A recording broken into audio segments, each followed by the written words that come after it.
do it. Hi, everybody. Good morning from the East Coast of the United States here. I hope you've got your big bowls of ice cream and whatever you need to stay awake for this barn burner of a 2-0 race. We are here to watch Gambit017 take on Poorlydrawnbees in the very first match of week number 3. I am Demarine2, and I am joined by the well-rested and ready to rock Invenerable, sub-Invenerable. Sorry, what's going on? There's a race in, Ben. There's like an entire race that's about to happen, and you're in the broadcast booth. I don't know how you got here. A whole race? I probably it's sheer bribery, you know.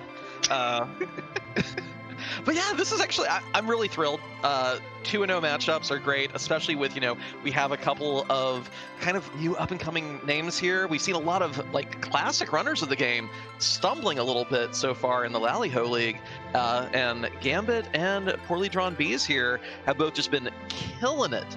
But they can't both win tonight, of course. Yeah, this ought to be good. How do you feel about 2 character checks, 0 bonus boss hunts? It definitely changes sort of the goals and the weight of the game a little bit. Moon, slightly devalued. Not super excited about the Moon usually when I've got 2 character objectives, because I want to stay on Earth where I hopefully start getting my Earth Crystal. I get my, I get my Dwarf Castle check. I get my Hook character. I try to get Gambit out of the pan. Super excited to maybe not make a big Moon push unless I really have to. So that is sort of a interesting tactical thing for our runners to sort of think about. Yeah, and not just that, but in these tournaments, there are various and sundry community prizes on the line. At the end of it, the winner gets, things like Twin Heart Muse, Customs Aroma Sprite. But this is the matchup that has the most important outcome in the tournament. For whoever wins this match gets to go into the other one's Minecraft home and build something of their choosing. It's a personal bet between the runners, so this is one that you really don't want to lose. I mean, you're just gonna have like you're gonna have, this gaudy open floor plan now going forward for the rest of your Minecraft days. You can't have that. You gotta win this match. Yeah, you might end up with like a horrible spiral staircase or TNT. Who the heck knows? Obviously, these 2 runners are good friends, and as so many runners in this community are friends with each other, it's all in good fun. But man, I don't want to have to go into my Minecraft house every day and have a reminder of the match that brought me to 2-1 in the Lali-Ho League. So, both of these runners are going to be very motivated to give you a show and torch this seed as they are about to hit the skies and hit the road. So here we go. Yeah. Yang start, very little DPS at the start unless you're hitting elemental weaknesses, and Porum, any white mage is a good white mage. And I've heard she's the best white mage, is that true? Yeah, no, she's got the best free enterprise emote, she's got the best spell set, she gets Berserk a little bit earlier, she learns Exit unlike Rosa. She's my tiny perfect daughter and no one will say bad things about her or else. Great equipped bows in the early game, but really transitions into zerking up your fighters. We're really going to look for some extra DPS here, though, because our characters are this battle party is real anemic at putting bosses away. Like going to Antlion straight away is a real bad call right now.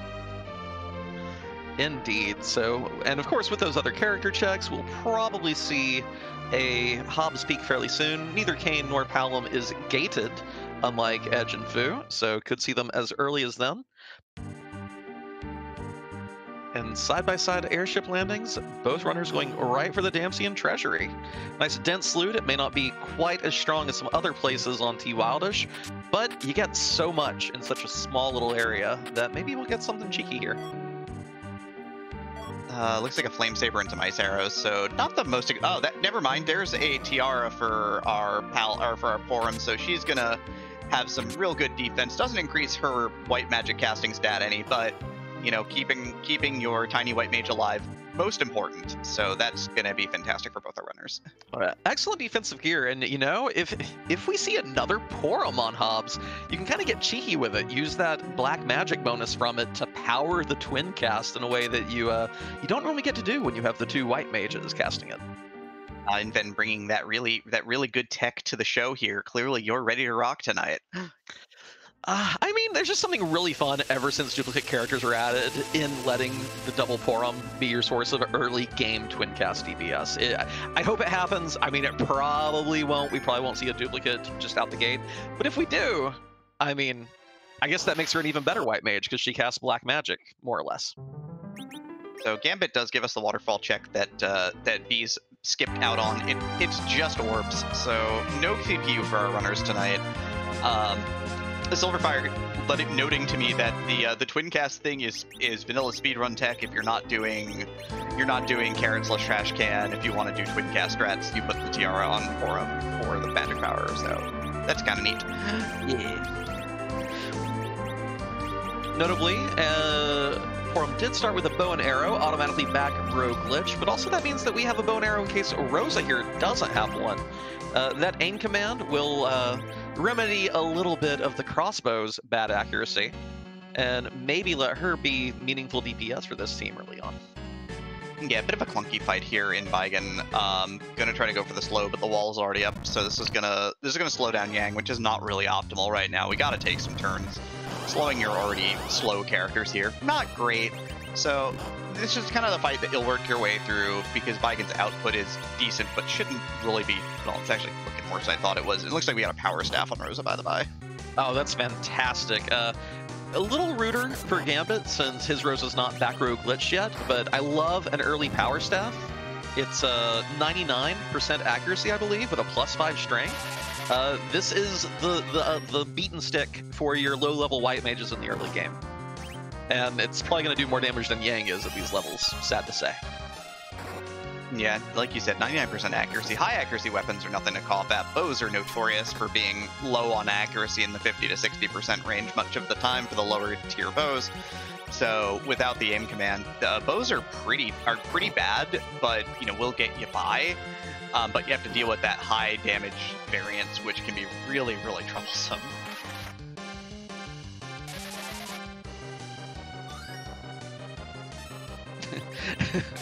This team's DPS is like when you're resorting to kick, you're having a rough go of it. Yeah, I mean, this is the kind of party that I love, though, right? You can take out anything, but you've got to remember it's going to take a little while, right? Every fight is doable, but every fight costs you time. So it's like, am I being efficient with my decisions? Am I skipping bosses I need to skip? It becomes really interesting when we don't get any of the big... Like, Kayn with the Flame Saber would make this real straightforward. We don't have that right now. Meanwhile, Poorlydrawnbees has taken down this Baigan, permanently earned the Rosa for the team, along with a decent chunk of XP, a few levels on each character here. Unlocking life, Cure 2, all those early game boons, and I think I'm a lot less scared of tackling the Antlion spot now.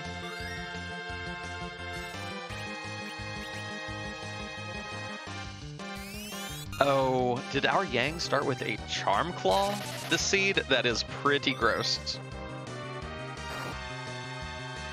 Of course, with the Sea Neki flag, Yang can start with pretty much any of the basic claws. Fire, Ice, Lightning, Charm, Poison. Charm is the one that has the worst absolute garbage tier accuracy, unlike the others, which are all, I believe, 90%. So it's not the one you want to start with if your Yang is your early game source of DPS. Yeah, I mean, you just take it off at that point. You get your base accuracy plus 10%, which is fine.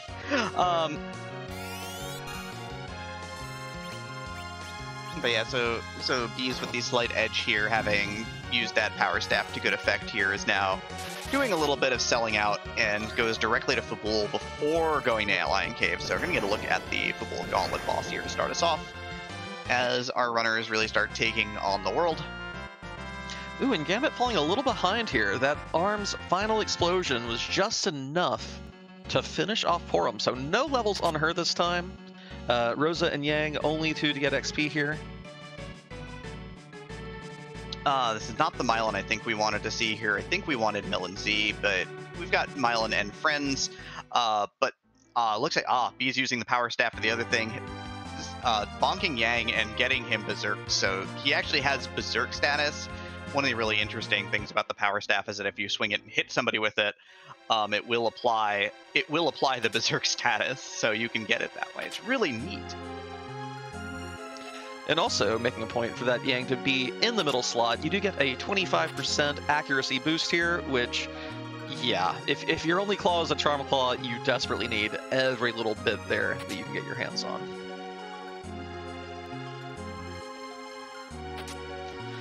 Early Divergence, Gambit diving into Antlion Cave, finds a Gaia Drum, nice little J item that'll cast Quake on everything. That will probably help supplement this team's DPS just a hair. Probably speeds up this Mylan fight, which he'll get to afterwards because it'll let him blow away all 4 of the zombies right away. Oh, hey, look!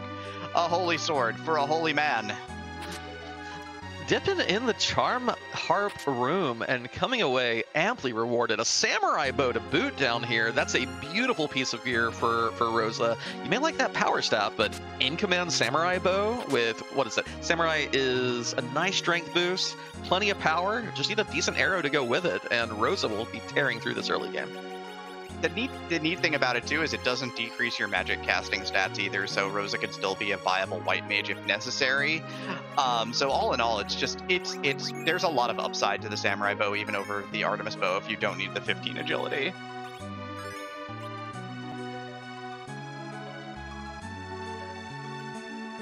But yeah, a little bit of extra looting there. Like a lot of runners have been skipping the Charm Harp room. It's a little slow for one chest with the transition, and then going into the back to save and set up the gearing for this first fight of Gambit's run outside of Mount Hobbs. Antlion boss is Bahamut. I mean, free in most places, as long as you have a Starveil or 2 to go around, not terribly threatening.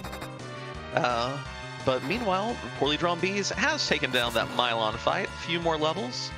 We'll see what the King's reward is today for saving the castle.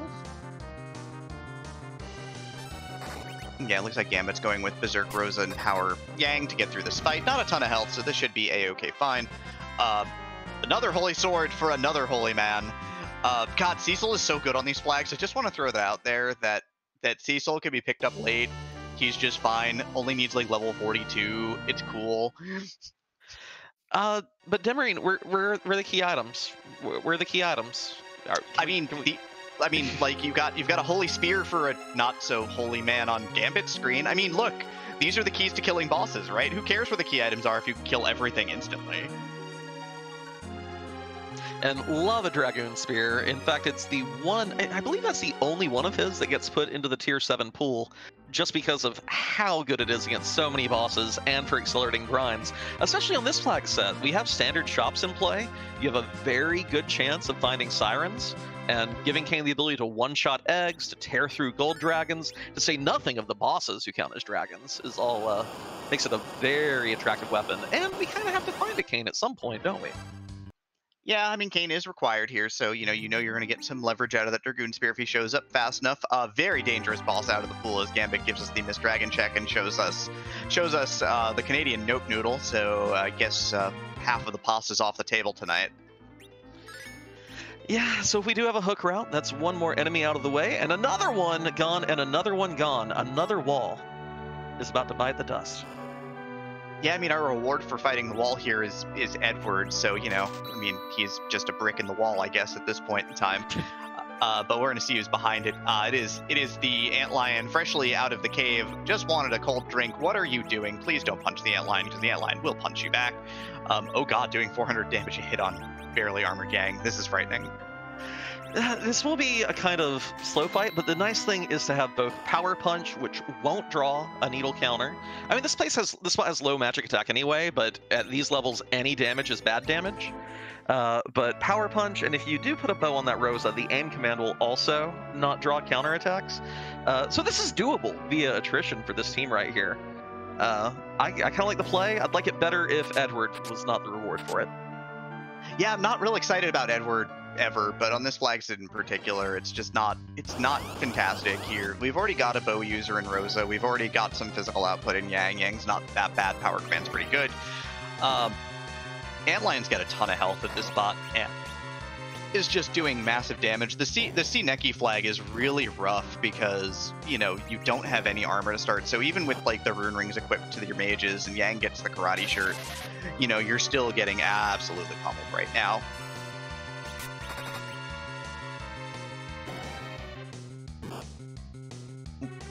Poorlydrawnbees does have 4 illusions in the inventory, though, and those could go a long way to getting through this fight. Yeah, Illusion will cast the Blink spell since neither White Mage knows it yet. Both Porom and Rosa will learn it at level 23, not too deep into the game.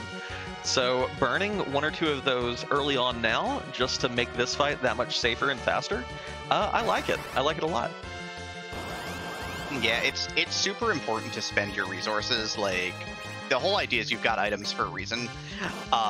They do you no good sitting in your inventory. It's real easy to like camp the 1 elixir that you get. It's real easy to camp the illusions going, God, it could be a bad hook route. But we're not quite in the bracket flags yet. We still have good options for, you know, upgrading our party and or at least selling stuff and making money.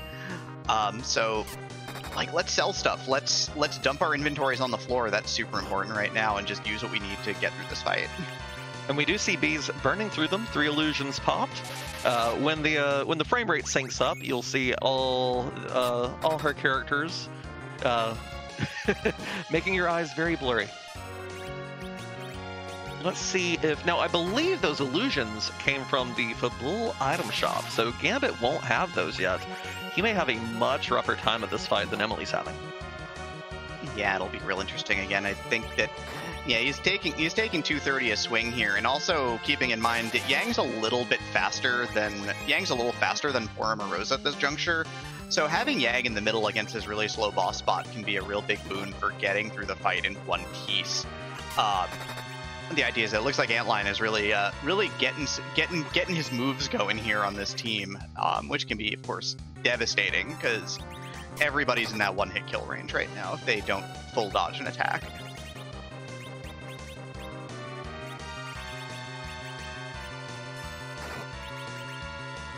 That's right. Gambit does have that Gaia Drum and that Big Bomb, though, and it looks like it's probably time to cash them out here for the sake of getting through this fight quickly. Yeah, getting an extra... The Gaia Drum just knocked off 1/4 of the Antlion's HP in one single item throw, so... Definitely a good situation, like you said. Burn them if you got them. Yeah, something, water, canteen, you know the drill.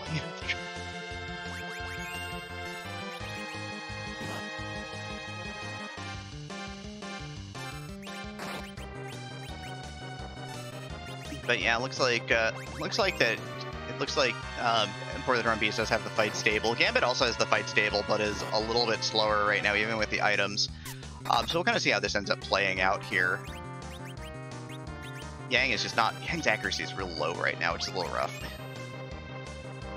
And the other danger here is that not having seen life potions in shops yet, like it is entirely possible to run out of MP on both this Porom and Rosa here. Nice thing is our starter kit does start us with a handful of life potions, so, you know, you do have, like, a stack of 10, so you make it count. You know, we're going to throw them out here, and it's probably just fine. You know that Poorlydrawnbees has expired the MP on, I believe that was Porom's MP is drained. Gambit down to 2 life potions after this one goes off, but Gambit through the Gaia Drum, making a massive difference in this fight. Yeah, our first real kind of show of power sort of getting us through, and it is a key item that has one of those character checks like we mentioned earlier. It is the key to Baron Castle.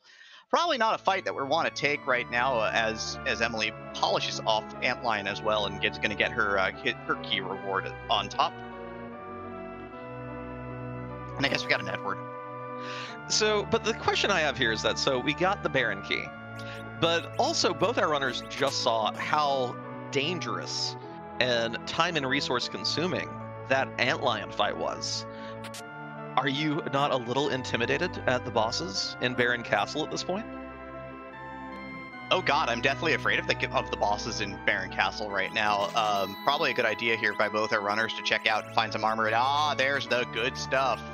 Probably the best piece of armor you can find in the shop today. That's right. There lies the sorcerer's shirt. The piece of gear you want for all your mages all the time, unless you get a white shirt because you're really lucky. 30 grand, well spent here.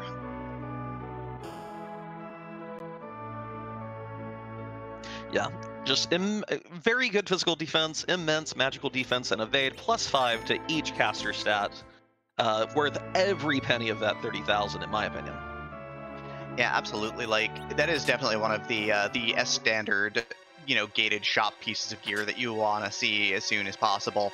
Edward also did come with a dancing dagger, so good on him for actually having a piece of gear that's worthwhile. So I've consulted the tape, and do you recall who gave us that starting key item, that tower key? Look, it's midnight. Do you think I was taking notes at this point? It's Mom Bomb. I don't like Mom Bomb with this team at all, but both our runners dashing headlong into danger. Straight down. Real interesting play here for sure. Both the runners did save, right? Please tell me both the runners saved. I don't think either one saved after that first fight, but I anticipate we'll see saves here in the waterway from both, especially after how long that antlion fight took. Yeah, you know, one of the things I just want to tell everybody, it's real important that if you're playing for Enterprise, save early, save often. You never know when death will come for you, when Wyvern will show up and open its gaping maw and send you directly to the Shadow Realm to get ice cream. There's ice cream there. It's great. It's part of the 4 kids for Enterprise cut. Oh, and a bonus black shirt here in the waterway, an item that Boardface patched in to fit its original Japanese programming. Instead of giving +5 to white magic, it gives +5 to black magic. If only we had a mage who could wear it. It'd be nice. Black mages are overrated. Skull asking the important questions. Wait, if we have a 4 kids cut, who does Dan Green play? Shirtless Golbez. Who else would he play? Okay. What's a Dan Green?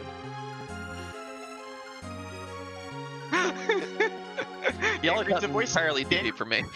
Dan Green's a voice actor who does a lot of voices for English dubs of anime. Okay, cool. He has a very specific voice. He does Yugi from Yu-Gi-Oh!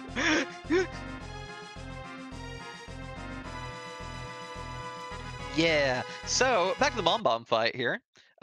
Yang, of course, with the Charm Claw, doing fairly sad damage to see.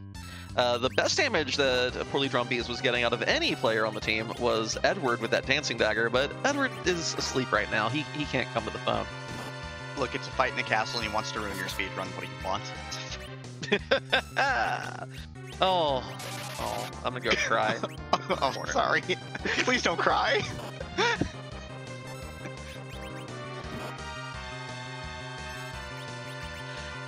So, the Mom Bomb fight here. I mean, it can only punch one character at a time. Good thing we have all those leftover life potions from the antlion. Oh. we have two white mages and a full clip. It's fine. We're good. We'll be fine, I think, right? Yeah, definitely. And I believe Gambit also still has that firebomb, which, I mean, not firebomb, pardon me, big bomb, which, although later Final Fantasies this won't work for you, bombs in this game, and gray bombs, perfectly fine, take full damage from fire. So after the transformation, has a nice little sweeping move to finish them off before all 6 of them start punching and exploding. Meanwhile, Bees has reached the Rotten Tomato phase of the fight. This Mom Bomb is certified rotten. Yeah, 17% on Rotten Tomatoes, gods. But now a little bit of danger. Of course, you only get a few turns with the bombs and gray bombs before their script explodes for their remaining HP. And they're fairly healthy at this spot. The 162 shot on the front baseline bomb, not even a gray bomb, a regular bomb did not kill it. So, as we can tell, this is gonna be pretty frightening here for our runners. If they don't get through these pretty quickly, their party is gonna get devastated.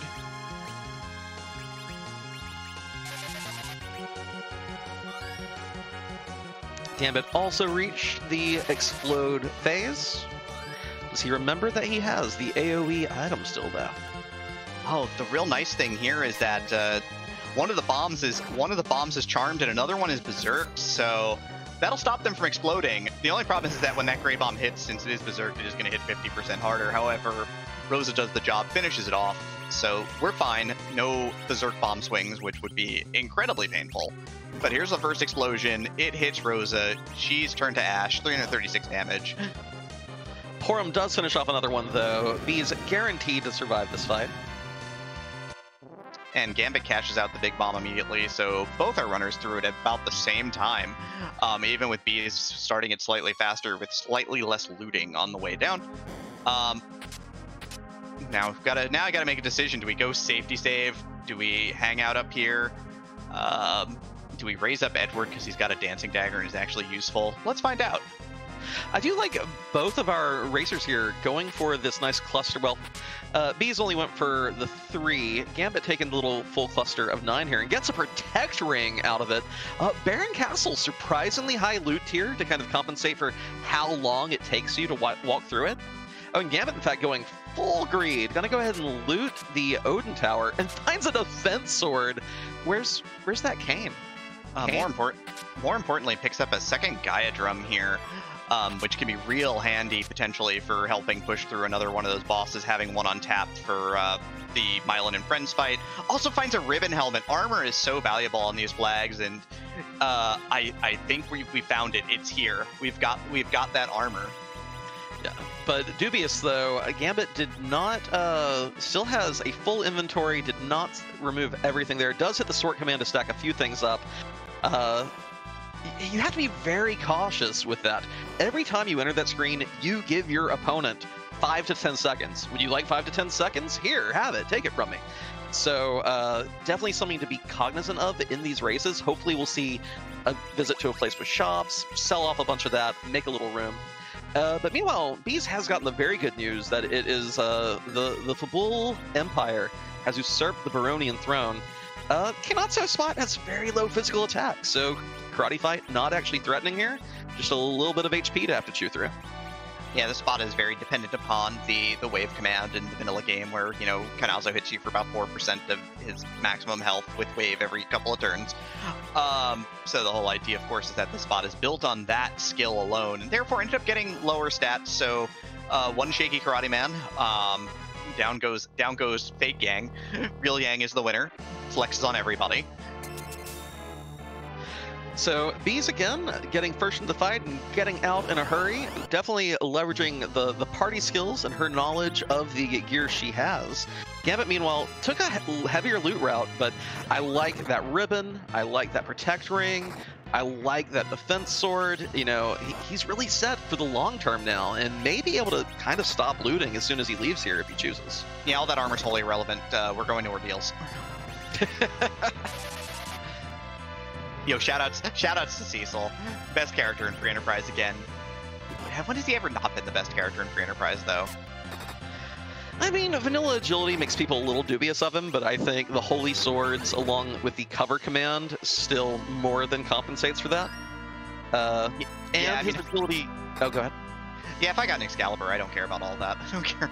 Yeah, and his agility grows at a rate to where, like, right when you would probably want to go fight Zeromus is right when he's at pretty good agility for Zeromus. It's almost like they used his agility in the vanilla game.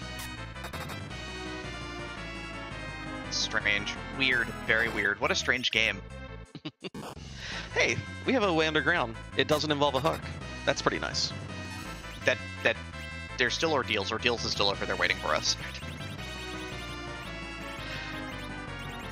Yeah, and I completely agree. If Ordeals has the pan, but you decide to go chase freebies before going there, you're gonna definitely feel the pain. And yeah, getting that Cecil online is priority #1 right now. Run up Ordeals, change him into a Paladin, maybe find a Siren for sell underground, kill 1 Dragon Egg, and he's gonna go burn the rest of the seed. Yeah, he becomes an absolute house. Like, we've got a strength ring, you put that on, you've got the Excalibur, which adds extra strength, you know, you've got... Doesn't matter, we don't have anything else, it's irrelevant. Whatever else is there, doesn't matter. Bees, meanwhile, is not on, doesn't seem to be on full team Fade Antlion, but rather Fade Antlion until you can cast Exit with someone. Porum knows that spell now, will be able to escape out of here instead of having to hoof it. Interestingly, though, at this point in time, just to note, both our runners are keeping Edward dead here. They are keeping Edward intentionally dead and at level 5 for agility purposes, rather than maybe leveling him up or you trying to get some utility out of that dancing dagger right now. Yeah, his base agility is pretty good. He grows super fast though, so if you intend to anchor with him, you don't want him to live through a single fight. So definitely spot on from both the runners, keeping him down since that's their intended usage of the Bard tonight. Yeah, but you see that objective number 5 there? That's right, get Palom. The thing is, if you get any character late in the game, like let's say your last objective completed is get Palom, right? Palom's gonna come in at level 10 anyway. Also true, and we don't have Slingshot XP, so you are definitely less inclined to take those low-level characters at the tail end of a seed. Unless you want them dead and you want to take Palom as an anchor because it's funny. Oh yeah. Yeah, Palom base 8 agility, Eddie base 8 agility, Porum base 7 agility. Of course, Baby Rydia, level 1, 4 agility. You almost feel a little bad for the mage crew this flag set.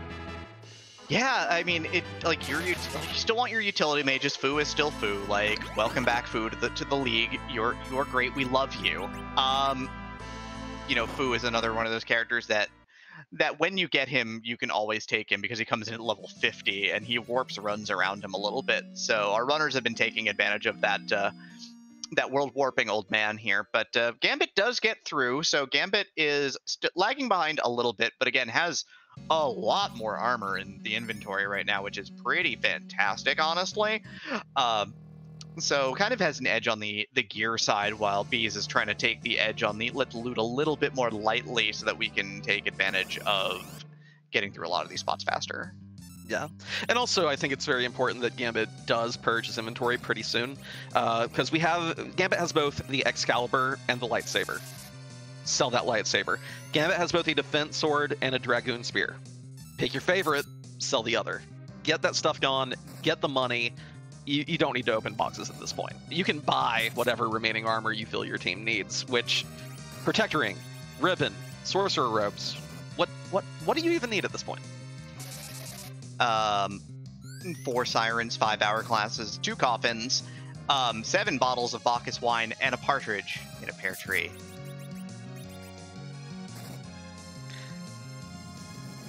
And that partridge is Sephiroth, and he's like, shall I give you despair?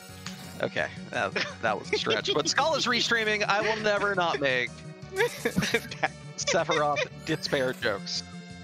Yeah, and of course, thank you to Aegis for doing the tracking tonight. So, of course, you know, we've got the silly crew tonight, don't we? We are. It's me, isn't it? I'm the silly one. Yes. Blame Demarine. Hashtag blame Demarine. Wait, It's what? No, you fault. can't. You can't do that to me like this. Oh no, I'm being sold out by the administration. That sentence makes it sound far more dramatic than it is. Like, what is it? I know, right? We're in a period drama about the government being sold out by the administration. Octomom was at the top of the mountain, and spot number 1 gets absolutely devastated because that spot has like no agility and no attack strength, so no one cares. Second boss though, oh, this would be a little more interesting. Oh, this is a little more interesting. Oh, that's beautiful. This is my favorite plague spot. But the team's already kind of set up. You really want to go in here with a character already dead, because otherwise it's nearly impossible at this spot to kill someone off, at least in the early game, kill someone off, life them back up to get the counter reset, just because Plague gets the drop on you, back attack. Yeah, you lose like 7 ticks right away. It's real rough. If you're not ready for this, like if you go in with a full party, you almost always have to reset out because it's just not doable. The big thing is we do need to kill this Edward a couple times. That's so unfortunate. I'm so sorry, Edward. I can't believe we're going to kill you over and over and over again on stream. It's so weird because we have 80 seconds left. I mean, we have 0 seconds left. I mean, we... Oh god, the counter overflow is too strong.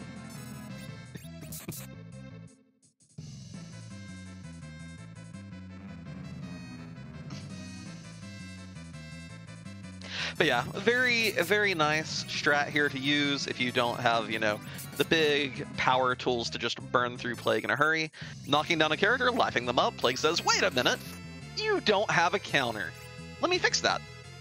Plague, very helpful, not realizing that every time it does that, it resets it on the rest of your team as well. Super generous. Everyone's favorite eyeball. I don't have a favorite eyeball in Venerable. I mean, I was a pretty big TLC fan in high school. That's fair. I get that. But yeah, fight is nice and stable here for Poorlydrawnbees, as she goes with the usual plan of, like, you know, just again continuing to loop that life on Edward and just take down Plague. Oh, excuse me, slow and steady here. Gambit here about to get the exciting news. We now have a left eye to go with our right eye. Oh, and Gambit is just gonna exit out of the fight real quick. I'm not sure what's on his mind here. Well, let's see what's going on.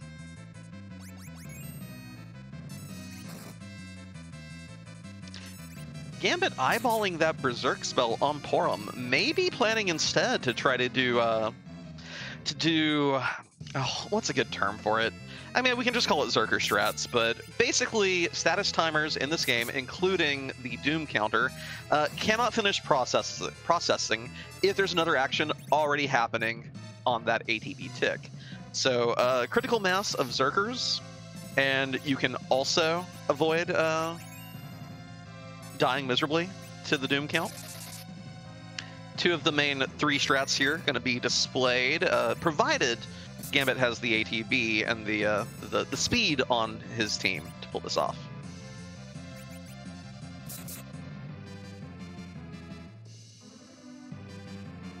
Yeah, it's got the 2 Zerkers running now, so you've got you got one Zerker running now, has Yang powering.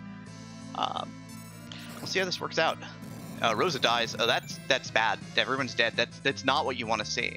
Yeah, did not have enough speed. Edward with that base 8 agility means that to get anyone on this team up to relative agility 1, they'll need to have 21 agility or higher, and I don't think anyone's there just yet. Yeah, it's a fast fight, though. It's a quick wipe as Poorlydrawnbees is through the fight, so takes a full 1 fight advantage here in terms of timing. We got Berserk on Rosa. Edward's going to get some levels. I guess that's kind of unfortunate, but winning the fight, far more important at this point. Can't worry about a lot of the micro stuff here when the big macro thing is Cecil Gobert. Yes, the big thing here is Cecil is about to pick up that Excalibur, and everything is going to get sliced and diced into itty-bitty pieces. Half of them will be dead over here, half of them will be dead over there. Dead, dead, dead. And then Cecil get ice cream. Heck yeah. Because getting the Excalibur makes you the King of Baron, and that's cool. Oh, required ordeals anyway. Some music, some soothing heart for our runners will be here for us. Yeah. You know, there is something to be said for chasing your objectives, but I also, and for chasing your freebies, but also more importantly, there's something to be said for powering up the Cecil to power overwhelming. I really think we're going to see a Siren check in a minute and a very quick infusion of XP into this Paladin going burr. Yeah, and of course the other nice thing about that is with Rosa in the party, Rosa gets Cure 3 relatively quickly. It's in the mid-20s that she gets Cure 3. I don't remember the exact number, but she gets Cure 3 very early on. So getting Cecil powered up and getting Cure 3 online to give you a ton of extra safety in fights is real good. Gambit, meanwhile, getting the same, whoops, Edward got experience points, but clears the fight, just a little behind.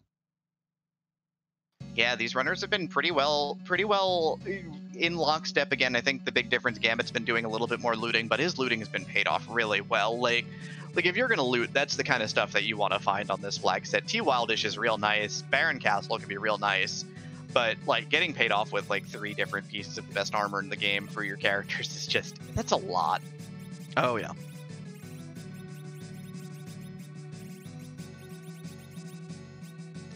Cecil, have a sword, have a hat. That's all. Oh, okay. Shield 2. I was hoping for like the full Zerker experience, you know, Conan, the Cecil, the Barbarian, but what can you do? Yeah, Dragoon helmet with the tassels blowing in the wind, chest bare to the wind as well. Powerful, here to destroy everything and scream. So playable shirtless Cecil win? Maybe April 1st? Question mark? Who knows? Who can say? And B's actually going right for the twin harp check. So if she doesn't take any random encounters here, Cecil will just be level 1. We may end up seeing the good things a Cecil with level 1 with an Excal can do. I know, this might be just a Troy. This might just be a Troya shop check though before going underground. We'll see. Maybe, but there's so much stuff in the gated shops because we are again on S standard. So you got your Bacchus wine, you got your hourglasses, you have your sirens, coffins. There's so many goodies, and we definitely have the funding for it after some of the stuff that we've seen sold. She snap sold the Dragoon Spear, by the way, knowing a cane might be coming. Just snapped it off. It's just like, nope, don't need this. Oh, and not going for the twin harp. Or bees, make up your mind. There we go. Rate that poorly drawn bees false start, I guess, question mark. No, I mean, it's a thing. You got to make that decision, and you know it's okay to be a little bit indecisive. No one's gonna have like the perfect decision tree, you know, in place every time and know exactly what they want to do every time. So that happens every so often. Oh yeah, I know. It's always funny to see like the takeoff and be like, wait, no, did I leave the stove on? No. They don't burn down Baron Castle in this game. It's fine. It is the opposite of bonking your airship. Taking off and then immediately landing is the opposite of bonking. Finally, some juicy divergence. Gambit chasing that magma key. Bees going for whatever's at music. Truly, the people's champion tonight, getting us that twin harp as quickly as possible. And a curse ring here as well. The loot in Cave Magnus paying off. We saw Leviathan summon as well, which even if we don't see Iridia, that is, again, huge cash infusion for buying your upper tier J items. Yeah, especially with where things only sell for 25% of their base value. It's nice to have a lot of stuff that you want to get rid of because, you know, if you need to fund a 35,000 gold buy or something like that, it can be real hard to do it on, you know, some slough tier gear. So doing some gear rearrangement here, it looks like. Yeah, it doesn't have a gauntlet there for Cecil. Going to take a quick safety save here. Gambit's going to give us some real important information on shops in the underground here. Big things that runners are looking for here. Sirens for summoning up specific key encounters.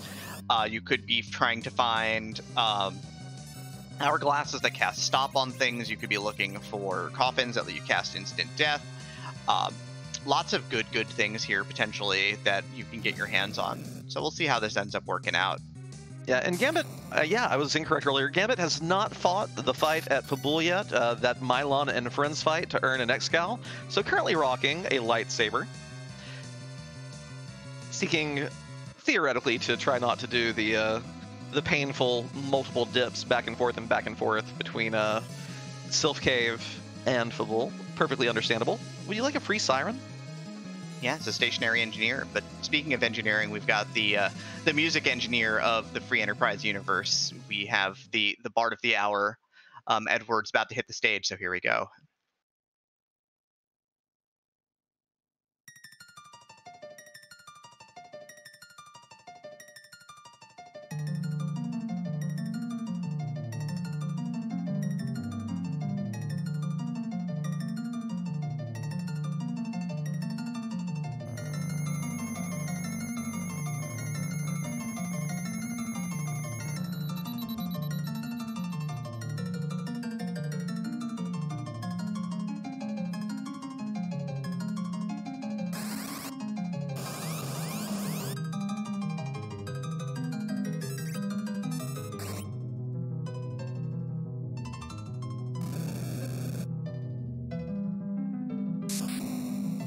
Hey, and Ben, you want to ask the question or should I?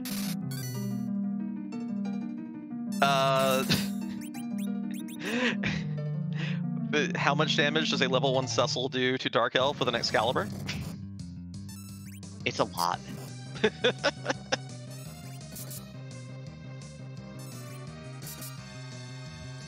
Yeah, speaking of bosses where a level 1 X-Cal will tear through them, we'll double holy damage. You'd love to see it.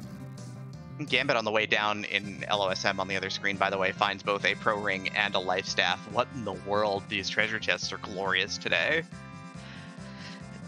Yeah, but I kind of hate to see it too, because after doing Baron Castle, like, you're loaded. You're loaded. Like, all this stuff is nice, but it's gravy, and you're up against the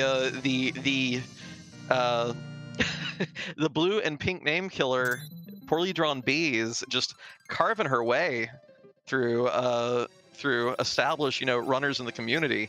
I think Gambit is actually losing quite a bit of time to this, especially given how little looting Bees is doing. Like Emily saw that X-Cal and that Cecil, and I think she just might be done.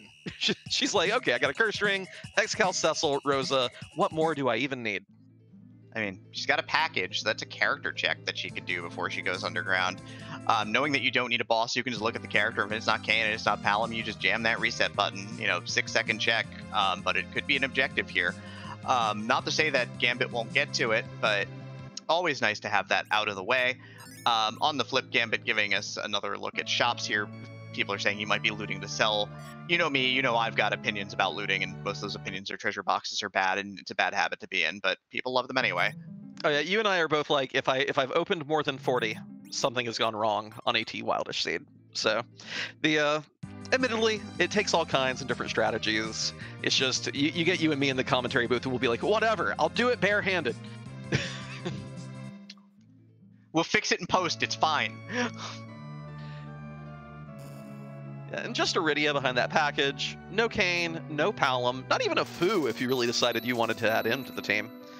We got a Sparkle and a Val. I don't like that Val at all. Who's the Sparkle?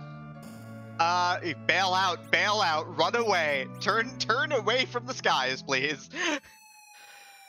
So fingers crossed for a Darkness Crystal here. I mean, Emily's got a cursed ring, so fight's doable. Well, it will become a little bit of an awkward battle of attrition, though, due to the we don't have any anti-dragon weaponry that the team can equip. We find a Kain, put that Dragoon Sphere on him, bada bing, bada boom. But for now, I mean, the Reflected Weganuke will only do 9,999 out of 35,000 HP. You still have to face off with a whole bunch of Reflected Nukes after that before you chew through the other 25,000 HP. It's fine. We know where Cure 3s are in shops. It's cool. We can do this. It's doable. I want to believe, dang it. But yeah, that'd be a wild spot for the Darkness Crystal.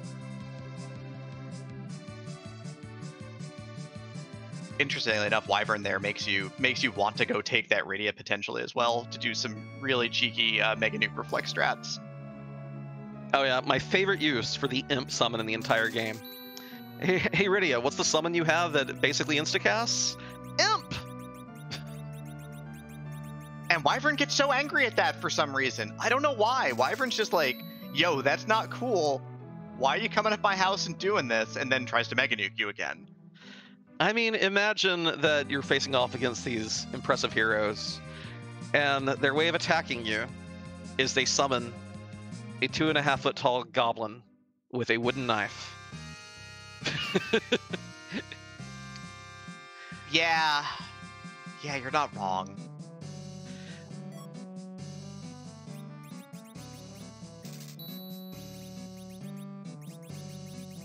But yeah, Hourglasses were down here. Bacchus Wines were in Tomra. I didn't see if Sirens were there. And no, so the only one we have, at least on Gambit's side, is the one from Job Dwarf's shack. All right, so one Siren's still a big deal here. Pop it. Here we go. Yep, Gambit popping it immediately, not worried about saving it for later or worrying about, there might be a better time for it or something like that. He's just like, let's crack this Siren and go. Oh yeah, like this just applies so much gasoline to Cecil here. Yeah, and it's gonna be pretty close to getting Rosa Cure 3 as well. I don't think it gets her quite there, but it's gonna, if not, it will be after this Dwarf Castle. Speaking of this Dwarf Castle, hey, we just bought Hourglasses. Yeah, extremely free fight here. If you want a little bonus XP, forget taking down the eggs. Just get a couple of life glitches on this officer here.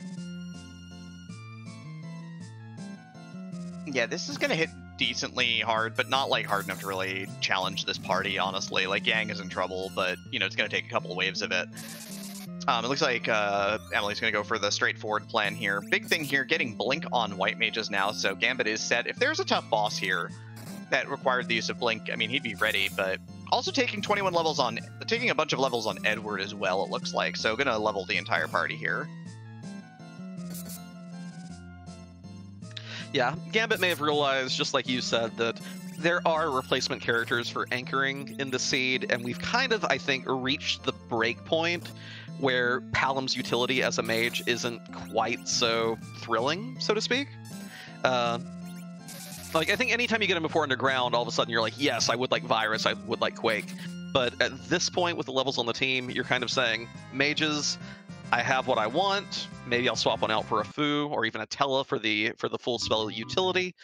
But the black mages probably won't be getting a levels and power for this team. Unless Palom pops out, like, literally right here. Well, yeah, I mean, Bees hasn't done any kind of grind yet, so. Whereas Gambit has burned that Siren. And, nope. You know, hey, look, another Porm. We love her. She's great. I guess she's not better than Edward. One tier.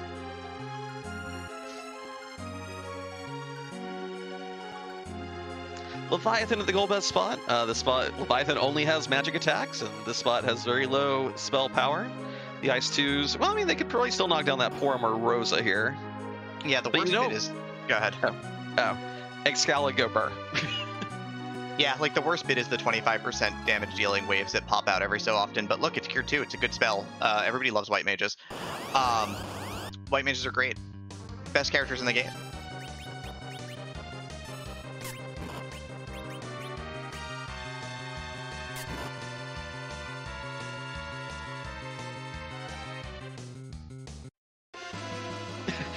Rosa managing to do exactly 1 damage to herself through all that amazing armor Gambit's found. But that's just what he needed. Better than 0, right? But yeah, just Excalibur go burr. Yep. Anyway, we're going to get a little encore. Keep your eyes open, though, on Poorlydrawnbees' screen as we see what the Dwarf Castle reward is. We'll be back after a little more JENOVA.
Alright, and with Excalibur, Cecil, and friends crushing Dark Elf for Gambit, Gambit is going to finish up his first objective of the run.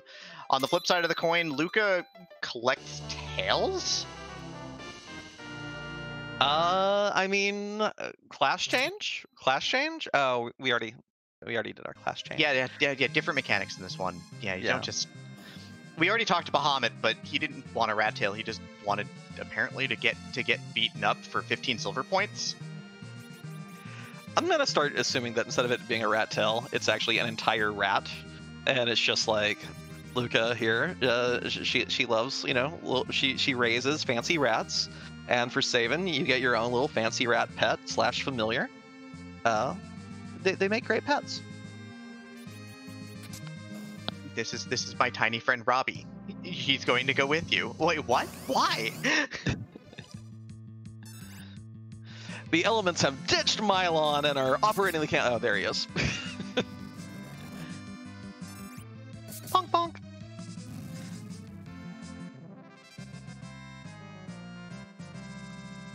White mages are the most powerful characters in the game. Look at them destroy the elements. Gambit, meanwhile, finally making the hop over to Fabul. We'll be getting the X-Cal. We'll be able to upgrade that Cecil from the lightsaber to a real good weapon in a moment. And yes, purge that inventory. Sell it all. Everything must go. I guess not.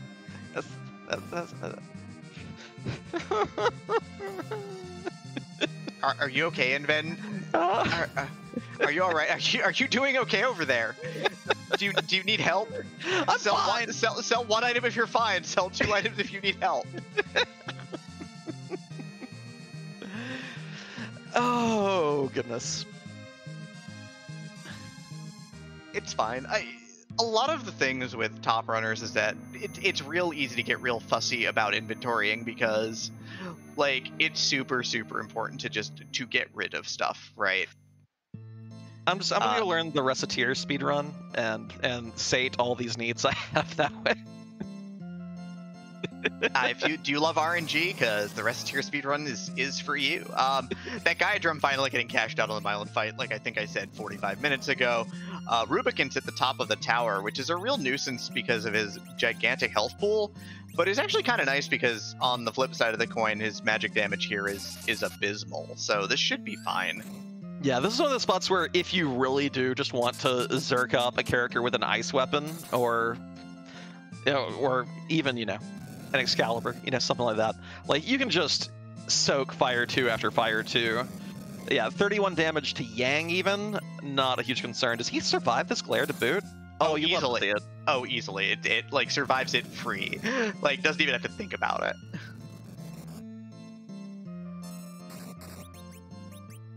I believe we're about to finally see the Sheila 1 item, courtesy of Gambit. This freebie's been on the table since Baron Castle was completed. Yeah, but he decides to loop it into his routing a little bit more tightly. Here it is, a sheet of paper. Yeah, fantastic item. The pass is kind of curious. It definitely informs your decision how to tackle the moon once you get access to it. If you only need, you know, 1 item per go mode or 1 boss, maybe you do top down. If you've, as our runners have, not seen either half of the Forge and not seen the Earth Crystal for character checks, maybe you tackle the bottom for the item density. Yeah, either way, it ends up it's a dead end item. It does nothing for Gambit, so Gambit's headed straight. Looks like to the tower here. No shock at this point. Again, just slowly leeching time here. Like, it's not like he's playing poorly. It's not like he's not making his way through bosses. In fact, he's had a couple of very clearly faster boss kills than Emily has this run. It's just looting takes time and menuing takes time, and so you kind of start to see the effects of that on the runners here, where Gambit's opened the menu a lot more. The second negative of looting is not just looting, but it's like, oh, this is an incremental upgrade, I should probably put that on. And even with the fact that menus are sped up in free enterprise, you've got to be careful. You got to be smart about that, because you can get real behind on just constantly popping your menu open. And Poorlydrawnbees gets the companion item to that rat tail, the hook. Gives us a character check down in Cave Ablin. Still need to find a Cane and or a Palom. Rat tail turn in, if we find the pink tail, that's another objective. So the hook is immense value at this present juncture. Love to see it. Absolutely. Very nice. So yeah, but Gambit's going to race all the way up to the top first, go for the top boss, and then kill the bottom boss. Useful if you want to reset out of the top boss, because it doesn't give you anything good. I mean, we know it's going to give you something good and a pile of experience points, so no real need to reset out here. But yeah, so there are like 2 ships passing in the night here in the tower at this point.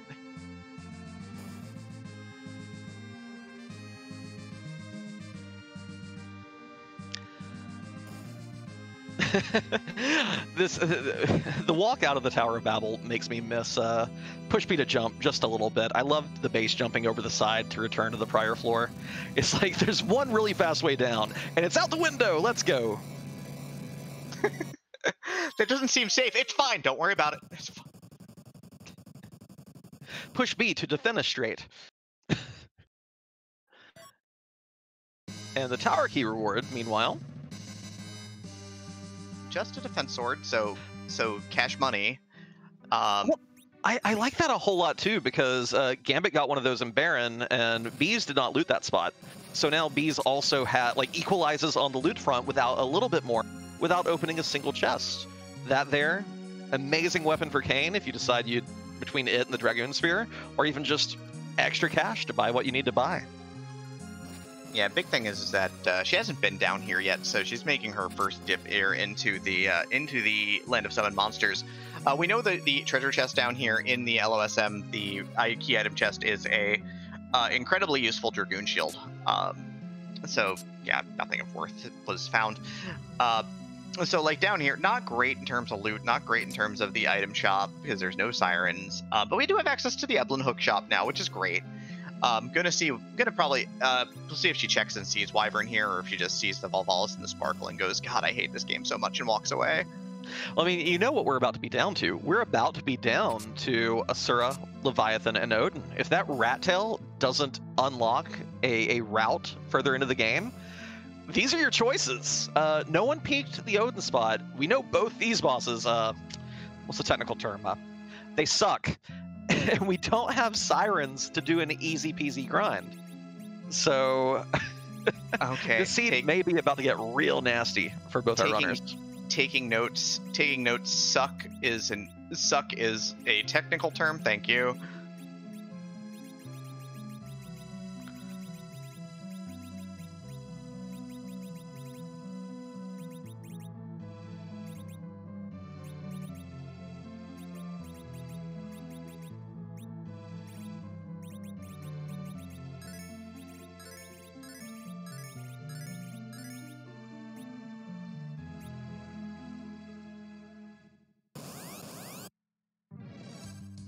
Well, here we go.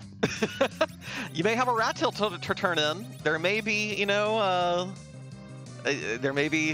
important character behind the hook route, but no, Valvalis. Let's go for Valvalis. Why not? I'm excited. So we are just 1 week cast away from the entirety of this cover strat breaking down, by the way. Also, Cecil's going to get plugged for a bunch of damage anyway, so... this is an incredibly difficult fight and an incredibly difficult spot. Conveniently, though, she does not get evade multipliers here, so the Cecil is doing full damage.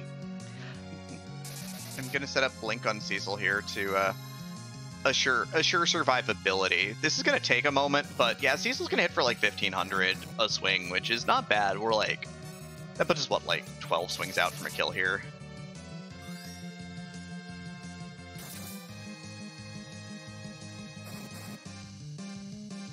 And Yang helps. Yeah, no, Yang's doing damage. We don't cough at 700 damage, 600 damage a swing when Berserk. That's still good output here. Gambit's opening boxes for encounter chests here in Babel, looking for some high tier gear because that's how you get high tier gear. There's the weak on Cecil, which we were sort of worried about a minute ago. Wait, high tier gear?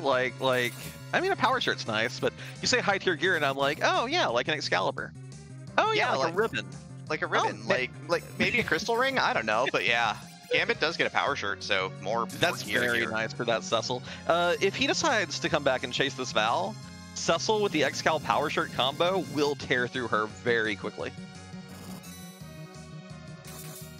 Yeah, it looks like Porum got bonked while Cecil was at 3 hit points, so Porum is a piece of history at this point in time. But the fight's going fine. This is precisely where you want to be at this fight. Cecil's at full health, covering your fighters with Blink active, right? Yang is powering up as the fight goes on, it seems like, as his hits are getting up to over 1,000 a swing on occasion. The big thing here is just making sure that your Cecil stays topped off as much as is possible, because, otherwise things are bad.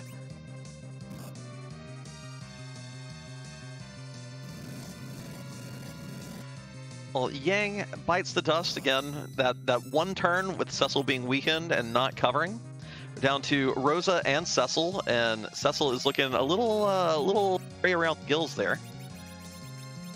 Yeah, starting to run a little bit out of time here.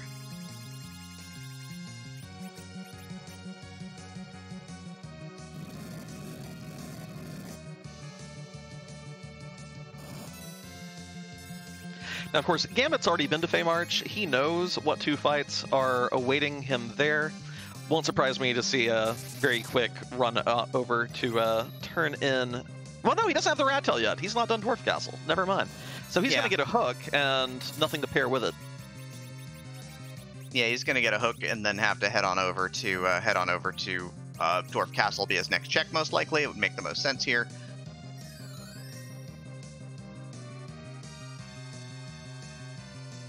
Cashing out a heal potion, cashing out a couple of Bacchus wines for Yang, not zerking Cecil because that stops cover from working, so smart, good play. 100% remembers the interactions between abilities in this game, which is very important. I would have berserked Cecil by now because Excalibur go bird, my party goes plop because that's how this works.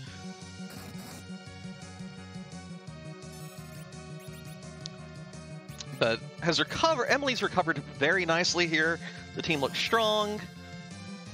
Cecil's on his feet, not about to turn into a statue. Yep, Blink's going out, keeping Cecil blinked up here.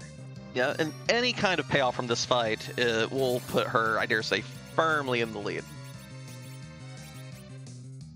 I mean, this was a pretty big gamble, right? You've got a very free Rat Tail on the table that will take you near no time at all to go get. You've got the hook character out there that's going to take you, about a minute's worth of walking time.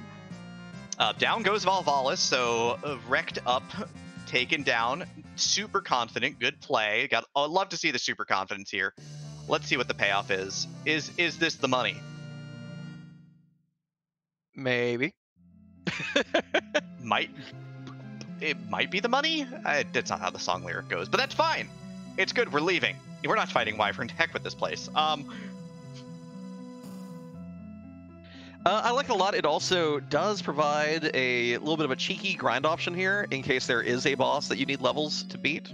But I don't think Beast is leaving yet because she's not looked at who that Sparkle is. So we're going to see a heal, we're going to see a save, we're going to see a peek. And then we'll see which route she takes from here. Yeah, like you said, there is some attrition that goes into this fight after you get like one or two characters through the Mega Nuke alone. Which can be a little bit tough, and then you've got to still kill Wyvern, so we'll see.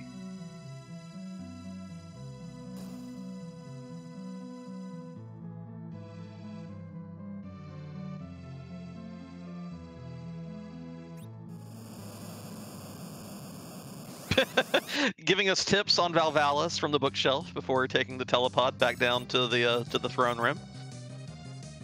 Hit her with the pointy end.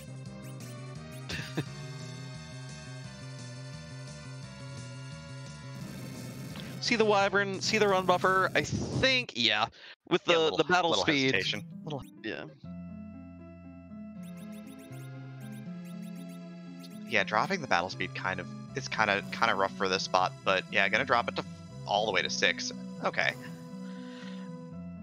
Emily is intent on visiting the Feymarch exactly one time, no more, no less. Of course, turning that down to 6 means, well, I'm not sure. Well, no. She has the cursed ring. So everyone who matters here should be able to get a Starvel up. And with 11, yeah, you're not exactly worried about running at this point.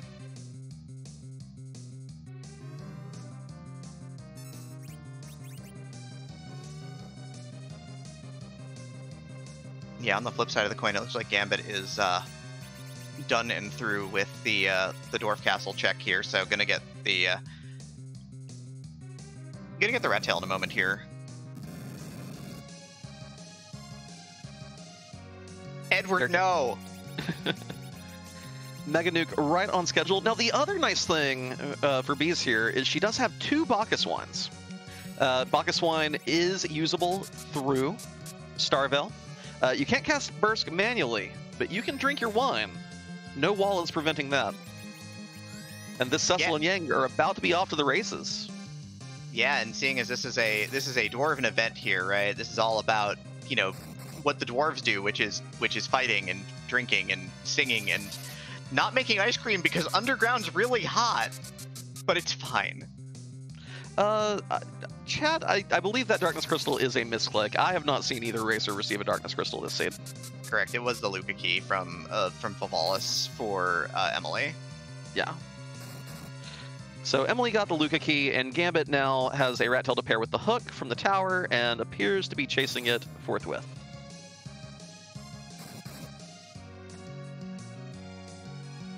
Can't believe Wyvern's gonna die. Believe it! Hey, I made an anime reference too. Aren't you proud of me? I'm so proud of you right now.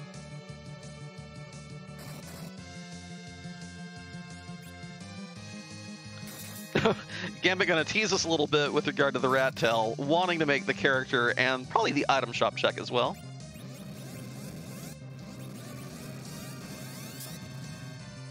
But here come the Wyvern nukes. Landing on Porum is a good thing here. You really don't want your Zerkers to take the fall.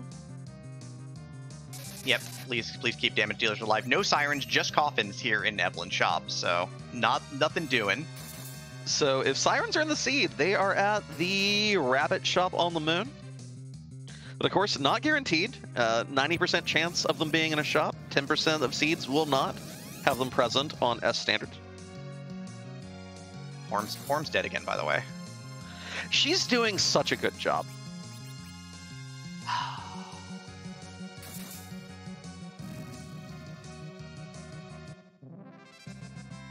It's your boy. Indeed, it is your boy Kane. Gambit still has the Dragoon Spear that Bees has sold, so... I mean, Poorlydrawnbees does have a defense sword, I believe, that was not sold, but let's see, it is the Edward utensil, just a spoon. So nothing doing down here, but Luca Key could be our passage forward. Well, not just Luca Key, but getting even 2 key items down here is kind of huge.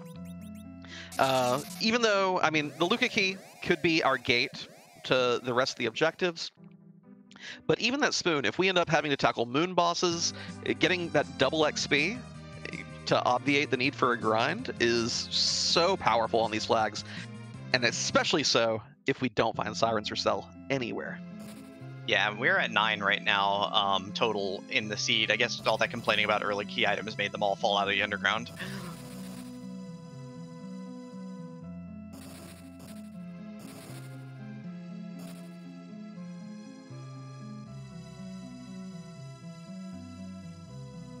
And Gambit here is chasing on down to the King Queen Upland spot. We have not seen D-Mist yet.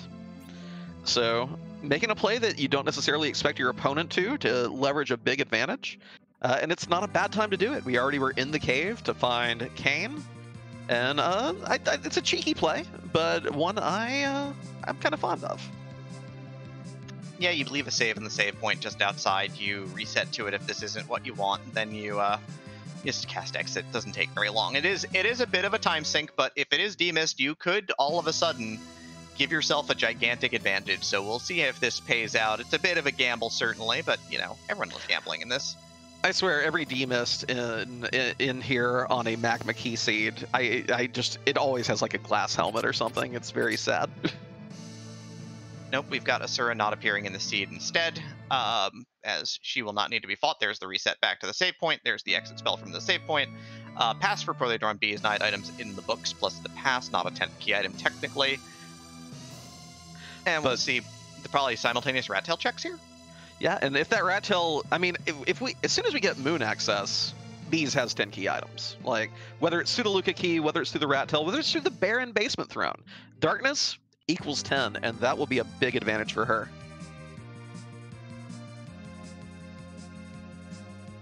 Yeah, especially if darkness pops up early here, then Gambit will definitely be no greater than 8 here, so we'll see how that pays out.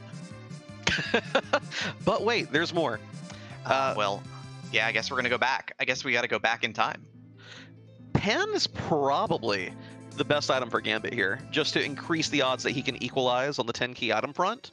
Because that was going to give Bees a huge advantage. But if he gets darkness here, well, one, it may put him closer to the ultimate go mode, and 2, just being able to hit that 10 key item mark before Emily can gain a ton of XP from it will be a very big deal.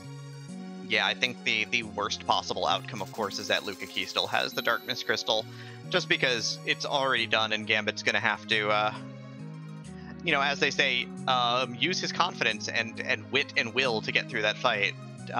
It's not to say that it's not doable, but, again, it can throw off even an experienced runner. You see Volvalis there. She's scary but doable, but the problem is she's scary. Well, and it's also tricky for Gambit lacking the curse string that Bees has. I don't believe he picked up that one in the in Cave Magnus. And although you can slow Kane down a bit, he's still generally a pretty speedy boy. Did he take Kane for the anchor? I thought I saw some mention of that in chat. Sylphs have a sense of humor, give you a dagger. They're not super interested in helping you out today.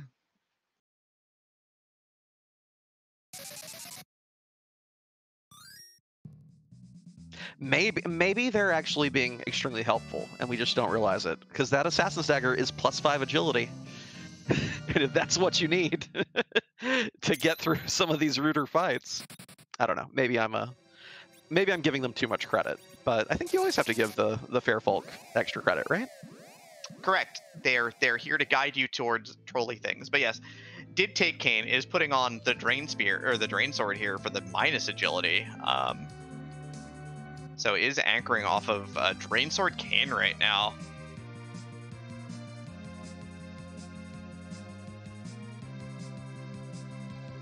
Sheila 1 had passed. Does Sheila 2 have a second weight as Aromas? Does Sheila hold all the keys to the final boss?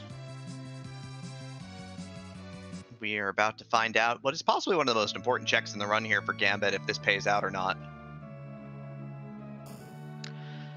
Well, it's important, but the problem for Gambit is that Bees is going to be getting that at right behind him. So we now know our path to the moon is in one of 2 places. It's either the sealed cave behind the Luca Key, or it's the barren basement throne. So where Gambit goes next is hugely important, and if he can equalize, if not, Bees just has a pretty substantial lead from chewing through that Volvalis fight. Yeah, I mean, you still go turn in the Pinktail, right? Like, I think that's the game plan here. You still do the objective because it needs doing. Oh, and I do apologize. I did neglect that there could still be a D-Mist behind Package or at Magus Sisters. I'm not that worried about that Val anymore, though, are you? What? There's a seed in front of me? Shoot, I'm not worried about anything right now. I walk through the Valley of the Shadow of Death, but I've got a Crystal Sword, so whatever.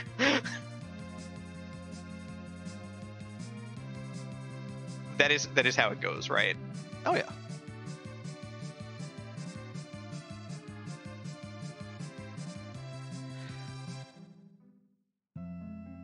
And Gambit is heading towards the Fey March. Yeah, but he's got a Crystal Sword. It's cool. It's very cool. But I want to know who's at the Odin Throne. I'm curious. It wasn't a Crystal Sword. I mean, it could be a Crystal Sword. It'd be a second Crystal Sword. Then you could sell one, but that doesn't qualify for asserting dominance over the seed, sadly. Yeah, I like some of the trolley responses we're getting from chat. Odin Throne being King Queen Evelyn, perhaps with the Darkness Crystal. Maybe a D-Mist with both halves of the Forge. What's the worst thing that our runners could end up seeing at the Baron Basement Throne? I mean, it'll just be like the 2 Baron Guards. Just throw an hour, you throw 2 coffins, get a pile of experience and a Darkness Crystal and some sadness.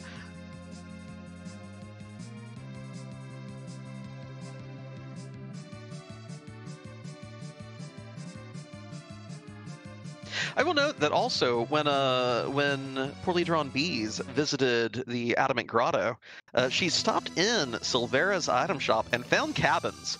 We've seen both runners resorting to sleeping in an inn. You can do that. You can do that in this randomizer. It's really neat, actually. The inns are still functional.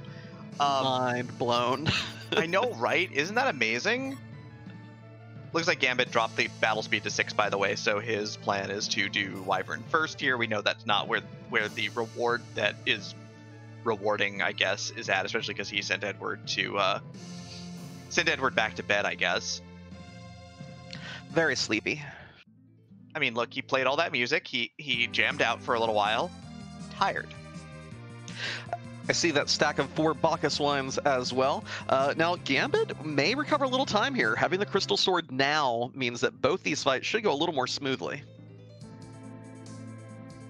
Oh no, Kane's dead. What do we do? Dance, sing, celebrate, party? Heck yeah. The real interesting thing, by the way, here is that we are now sort of at an interesting juncture here, because if Palom is on the Lunar Throne, it's Darkness Crystal for go. Right, straight up. We don't necessarily know that's the case yet, but we are in a situation where we could be straight up looking at Go Moon seed over. Rivers McCown is asking if anybody checked the Kaipo bed, and the answer is no. I have no idea what character's in the Kaipo bed.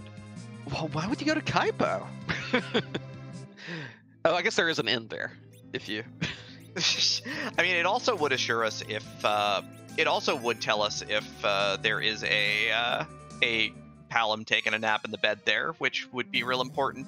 But Emily not chasing her Luca key, instead deciding to say, look, I want to take a look at what this boss is down here, maybe make a decision on what I want to do based on what's here. So we'll see if this is the play today. Yeah, I like this a lot because she knows that she made the always useful single dip into Feymarch. Got the item in the chest, got both the bosses down, didn't have to walk that cave multiple times. But if your opponent came here, well, now you can catch up a little bit of time. I don't like this. I mean, yeah, I got a Crystal Sword, I still don't like this. I mean, Crystal Sword Cecil. He does a thing. Yeah, and this spot doesn't have a ton of health, right? Like, oh jeez, God. Cecil, relax. It's fine. Don't worry about it. Yeah, I get it. Yeah, I get it. It's your throne. You're the king. You want to be the king. You've got the TR. It's cool. Relax. Take a second. Maybe breathe. Yeah, I'm pretty sure she's already done enough damage here to where Cecil and Yang will survive the wave. A little more dubious on. Oh, getting that extra hit with Cecil before the wave came. Oh, yeah. This is going to be... Oh, it's again, Porum may drop, but the other 3 should be fine. Nah, it's we are in full academic range at this point in time. We're a Cure 3 away from a kill. Not even Cure 3, and Rose is swinging away with the stick. She's just like, I got this baseball bat. Is that cool?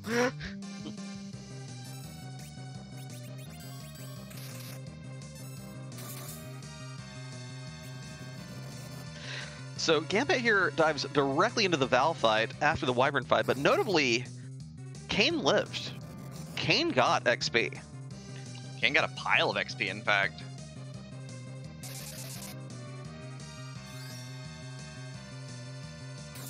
Maybe you're counting on swapping out your Porum for the Moon character, right? Because there is a character up there. Maybe you're counting on swapping out for the objective Palom that you're hoping is on the Moon for you there.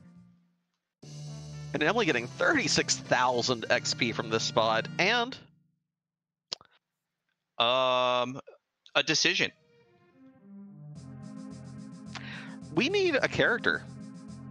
There are 2 up there.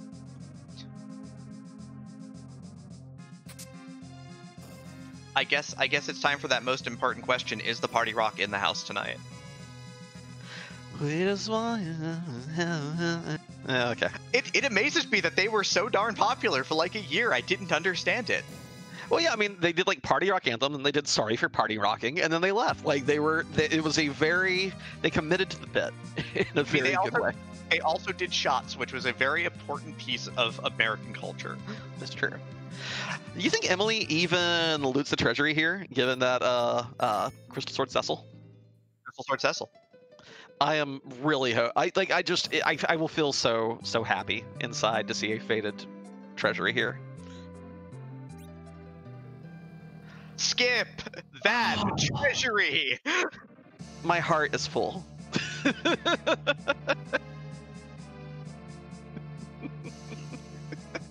So straight to Zot with Emily, skipping out on the Luca key. Does Gambit probably chases his Luca key at this point? I think it feels like the play here. I'm not sure. We'll see. I mean, it is his best chance to equalize. Bees still ahead by at least a check, the Odin Throne check specifically. So this is finally the divergence that Gambit needs to really get back in this. He has also hit the 10 key item mark, notably, so he'll be getting bonus XP going forward. Yeah, the interesting thing here is that no Darkness Crystal yet, so no Lunar Access. We have the pass, so we can finish the seed if we find Palom. Oh yeah, like I think that if I get Palom from this Earth Crystal check, I think it's time for a door grind. How appropriate that you're on commentary for it tonight. Really? They do that? You think they'd do that for me? I think the seed. I mean, actually, Gambit's just doing it just anyway. Forget go mode. Here you go. Yeah, yay! I'm so happy. I can't believe I'm so happy. I'm just over the moon right now. I've heard about people grinding doors in 2020 and 2021. I didn't think I'd see it with my own two eyes. I mean, I got a treasury skip. You got a door grind. Oh, today's the day. We're gonna party like it's 2018, I guess. Oh man, 62,200 experience points. Invent. Pretty good. I'm so happy. Of course, the negative effect is if you intend to do multiples of these. I mean, Gambit may just do the ones that are directly in his path, but you still have to turn encounters on to fight the door. But then you have to turn them back off so you don't deal with all kinds of obnoxious random encounters walking through the cave. Yeah. So. Especially because the doors are worth 31,000 base, 62,000 doubled experience points. The random encounters are worth basically 0. Yeah, the only exception to that is if you get like, I think is there a double Manticore fight in here, the green chimeras? I don't remember. I'd have to check the tables, and I'm not going to pull them up right now. I'm super not here for this. But there's a Cecil. Cecil is not an objective, but I mean, we haven't ground yet. Maybe he could carry another Excalibur around. I don't know. I maybe have a Crystal Sword and an Excal. Like go ahead. It seems okay. If Slingshot XP were on, I would take that Cecil in a heartbeat. But how about a go mode? Would you like a go mode? I would like a go mode. I'm here for go mode. So you know all those Feymarch checks? Yeah, they were great. They were a lot of fun. Hard bosses are great. I love watching people do hard bosses. Totally not my jam. So yeah, Moon's like 100% haunted here. Not interested in either character. Edward's been dead for like the entire seed at this point.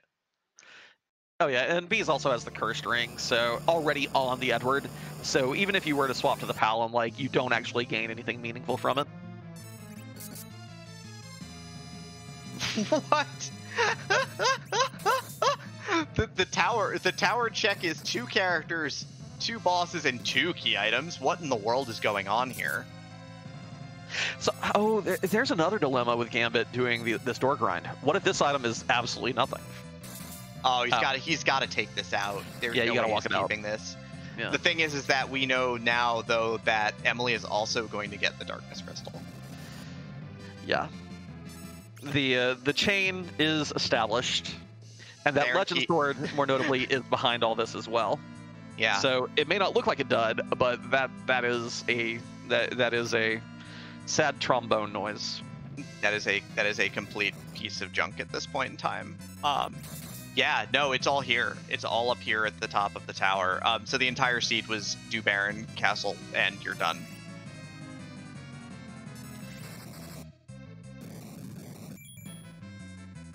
I mean, yeah. Never fade Baron. Baron always has the goods, and I would like to say, Scala, please, whatever you do, don't change the music to Gambit's fade, please. Do you want to hear Run for the next 5 minutes? I mean, yes. Oh, okay. I mean, I don't know about everybody else, like... But yeah, I mean, look, it's a gauntlet. We're going to be here for a while. Cecil's going to do a ton of damage, but you can't cleave. There is no multi-swing. There's no hitting 8 target. Oh god, they know lightning too. Why?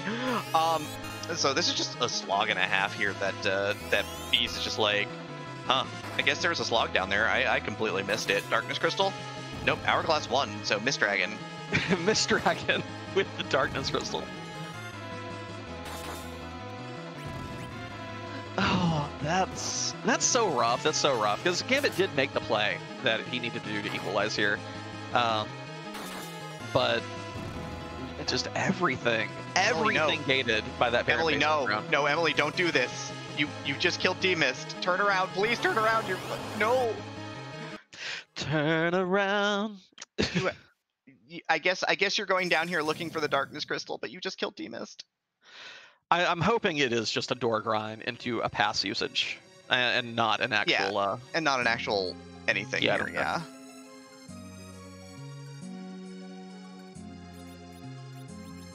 That's a good turning right there. Bodes well. It's a good sign. It's a good sign. This is just a door grind. It's a door grind. We did it. Someone's in go mode killing doors.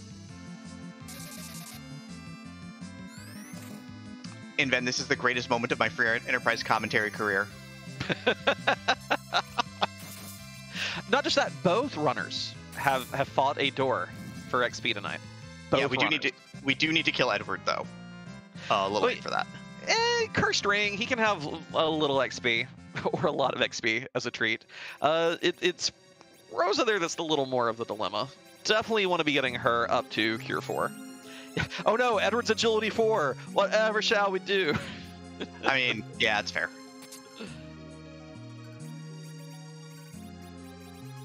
I really like this too. Like, I feel it's kind of a coin flip between, like, let's assume that the rabbits on the moon do have sirens. You are still sitting through a whale cutscene to spawn it, a flight to the moon, flying to the shop, maybe they don't even have them, and then you fly back here to do this grind if they don't have sirens. So I think this is fairly reasonable. Yeah, gonna throw up the Star Veil on Cecil, but it's a little slow, and so does not actually go off, so Cecil cannot reflect the instant death, so we're gonna have to, like, bring him back to life and do this this way. Yeah, and Gambit is still on the gauntlet because this is like every fight here is like 4 more targets. It's really bad because it pulls out of the random encounter pool and it doesn't give you like 5 trapdoors because that would be like super nice of board. And, hey board, trapdoor. I don't think the door here likes the plan. I mean, all Emily wants is experience points on Cecil here. Like, I just want to keep Cecil alive, dang it. Please let me get these experience points.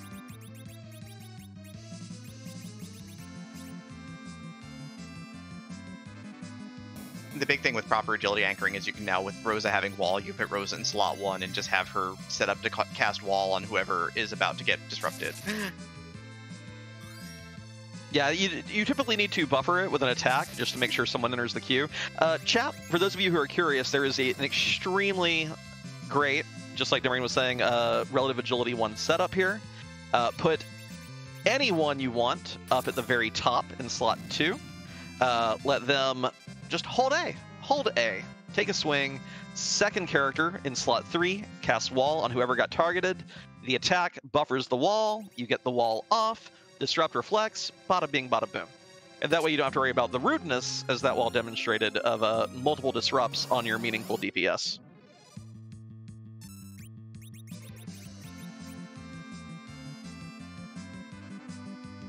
Gambit, meanwhile, knows there is only 1 spot left he has not visited. That barren basement throne. All that remains.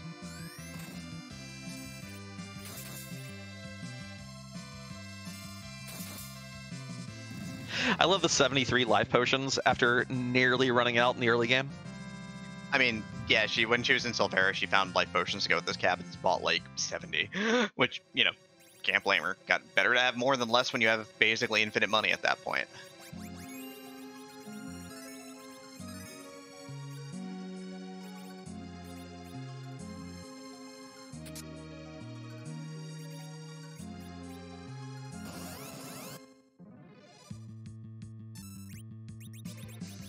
But yeah, so Gambit is trailing a little bit here, but is headed on to get his hands on this fight here. Depending on how aggressive Gambit is with going for Zeromus, he's in fairly decent shape here because he already did a bit of door grinding. He will get the XP from this spot and a few other. He's reasonably anchored with the drained and slain Kane lying on the plane in the middle of the rain. So if the doors continue to be a little rude, and if Emily gets a little greedy with her grind, and Gambit feels very strong with that Power Shirt Crystal Sword Cecil, he still has a chance to equalize here. Just depends on how rude the doors ride on the storm here. Yeah, so we'll kind of see how that ends up working out here. But I mean, not sure how deep Emily's going to go. You can take Zeromus with a Crystal Sword Cecil and like a mid-40s Yang with 2 white casters, like without even going to buy more Bacchus wines at this point, potentially. Like this is well within the realm of doable. Again, every little bit of experience you get is a little bit more speed potentially, so you have to be sort of aware of that. Right, where are your breakpoints? How much do you really want to level up here? It looks like Gambit speed, even with the extra hit points on this party from the extra leveling, ends up taking a wipe to Kainaza wave because the fight's just a little too quick for him here.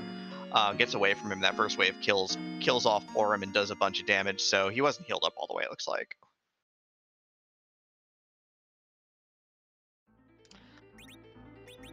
Meanwhile, Bees takes a quick look at her levels, decides it needs a bit more.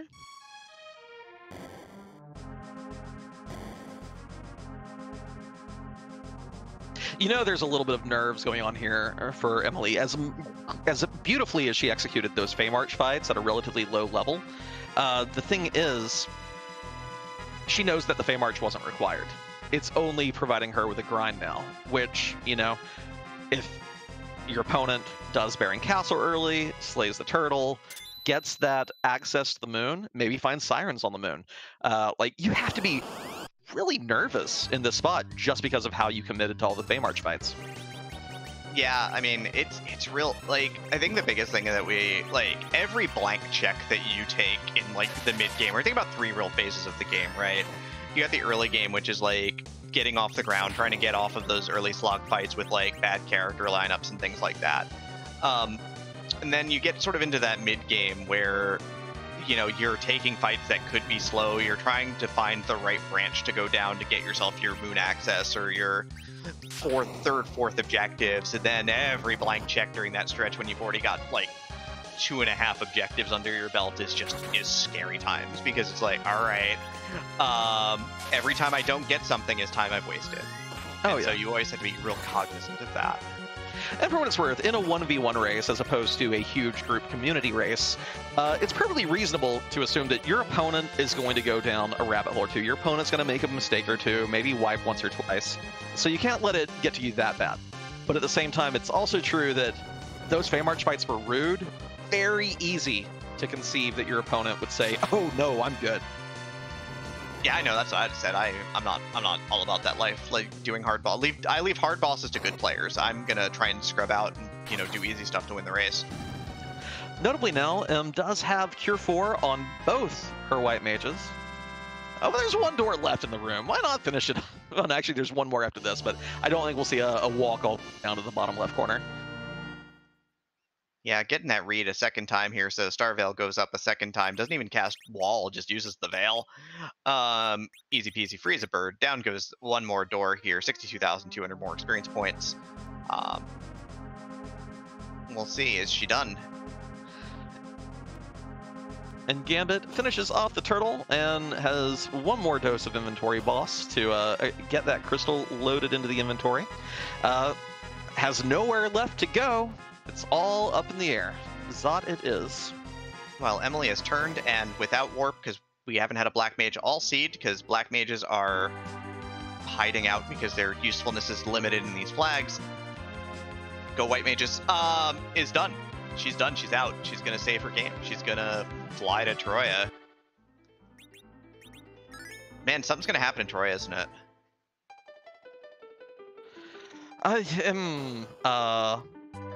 Wait, really?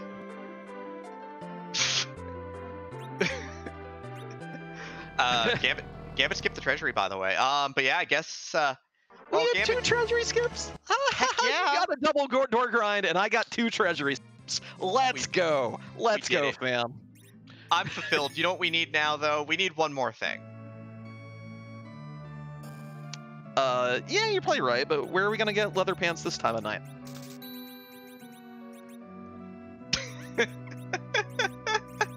That is a fine and good question. I'm sure that we will get them by taking this pass and heading directly up to the lunar subterrane. I'm hoping for lobsters. Actually, that's a good question for our producer tonight. Is Lobstermus still in the pool twice, or was that adjusted with 4.3.1? Okay. So Lobster's still the most likely sprite aside from any Sephiroth variant. Aside from the 19 Sephiroth variants in the pool. But yeah, 525 Z sprites. There are a ton of flags coming out because I guess everybody knows what's up, right? But I guess it is time for the 7th most important question in Free Enterprise. Butts.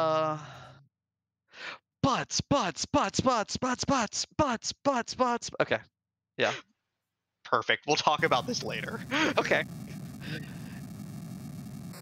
The commentary admin is going to take me aside and have a conversation. You know what the conversation is going to be? Butts.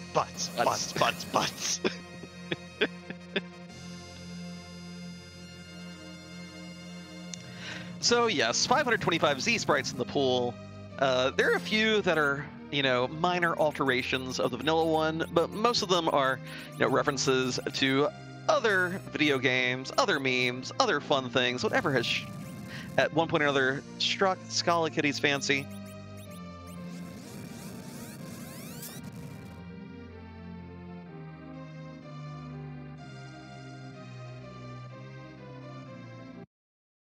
The true colors tonight.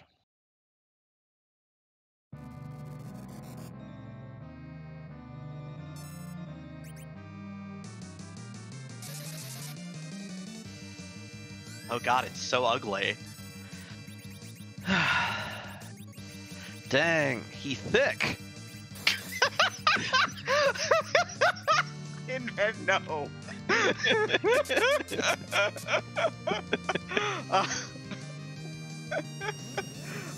So final boss of Dragon Quest V.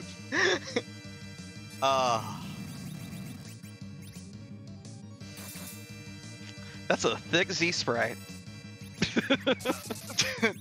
That's a lot of Z sprite. But yeah, Berserks are up. Slow is up from the Silk Web from Yang before the Berserk went up. Gonna throw the elixir at Rosa to make sure that she doesn't die because Form's got 1500 health and probably won't make it through Big Bang 2. But Rose is where our white mage money's at this point in time. So. Oh yeah, first Big Bang will be nerfed, so everyone with Eddie will survive this. Max damage of 1200, doesn't even break 4 digits on most of the team. And Crystal Sword Cecil, off to the races. Edward, no. Actually, I don't care. Edward's dead. We expected that. But yeah, Crystal Sword Cecil doing Crystal Sword Cecil things. Mid-40s Yang doing mid-40s Yang things, hitting for, in the 18 to 2100s. I will say Eddie even pulled double duty here. Not only triple duty, he's our anchor, he threw the crystal, and he had that elixir to throw at Rosa when she soaked the initial counter nuke. So Eddie doing a ton of work here, and his errands are complete. He can rest at last. Yeah, queuing up a slow here to try and get the nerf on the second Big Bang here. Nuke comes out. It is on Rosa. This is a little dicey, but Cure 4 should have no delay here, so should be able to get this Cure 4 off before Disaster strikes, which is fine. We'll find out if the Big Bang is nerfed or not here. We should see one swing, and then a Big Bang immediately. There was a minor pause there. It is entirely possible that a tip already happened. Nope. Okay. Let's see if that nerf happened. Decidedly not. Nope. But everybody survives. Porum taking only 1,400 damage from an unnerved Big Bang, so good rolls on Porum there. Gonna throw 2 Cure 4s here, because heck, why not? We got the juice, right?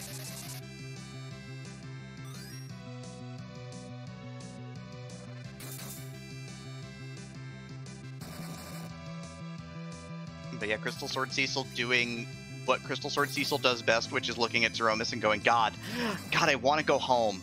The Baron Castle throne is waiting. I'm the king, dang it. Let's do this. And, you know, we are seeing the play that I was kind of hoping to see here. Gambit pulling up whatever apples he has left in the inventory, getting his consumables in order, and not going for further grind. Definitely knows he last locationed thing on the blue planet, even did that alt gauntlet that Poorlydrawnbees managed to dodge. And, okay. I'm like, don't you loot that treasury. I'm looking at you. Steps into the castle, but headed down the pass route now. I'm liking it. I like seeing a courageous Zeromus fight at levels that a lot of players wouldn't consider ideal. So kudos to Gambit. And gonna be in that Z fight at pretty... Yeah, probably going to start it just as Bees gets towards the end of it here. Porum bites it, though, to a Big Bang, which is a little unfortunate because it's going to make getting Berserks back up a little bit annoying, but Rose is going to immediately start channeling on Cecil, who is still going to the races. Black Hole wipes out all of the positive status effects on your party. So resets your walls and resets your Berserks are the primary things that we use, but rocks are out. Cecil's angry. I guess that's going to be about that for that, isn't it? Yeah, 2 hits at most, probably. Oh, no, just the 1. That's all you need. GG's to Poorlydrawnbees, first racer in the Lali-Ho League to hit 3-0. Absolutely killing it tonight. GG's in chat. I don't want to be the person who faces off with her in 4-0. And luckily, I don't have to be. Yeah, big same, though. But also, she is the league leader in Doors Guild, which I'm here for. The true leaderboard. There's a secret page on the stats site that is only accessible to a secret cadre of people with peculiar interests in free enterprise seeds. Number of doors ground, number of treasuries skipped, seeds completed with fewer than 30 chests looted. You know, things of that nature. I mean, look, I know what I like, and I like door grinding. It's so inefficient, but sometimes it's right. I mean, maybe we can even get Emily in here for an interview. That might be cool.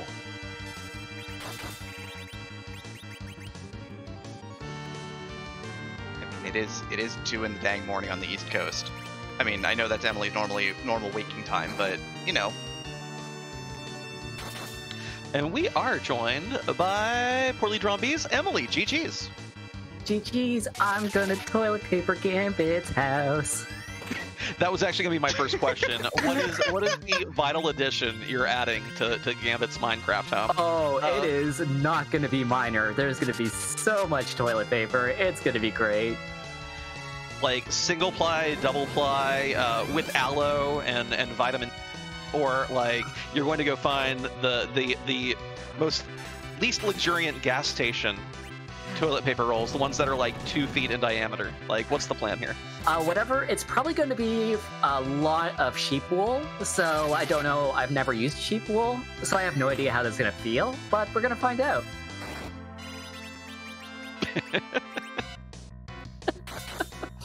Unbelievable. The most important wager in free enterprise history: the ability to ruin the other person's Minecraft house. Oh gosh, but yeah, no, having to triple dip Tabul and like double dip the tail and all that stuff, I want a refund, please. I want to speak to somebody's manager. I'm the manager. What's up? Hi, I just want a refund. I didn't have anything after that. You got me. I'd like to talk about your routing just for a moment. You may have triple dipped that, but you got the elusive single dip Feymarch, although it admittedly didn't pay off that much except for the grind. What were you thinking when you kind of found the keys to the seed through Baron Basement and knew that the Feymarch fights had been mostly for naught? I mean, that usually happens to me. I Quick confession time, I don't really think when I play this game, I just kind of do.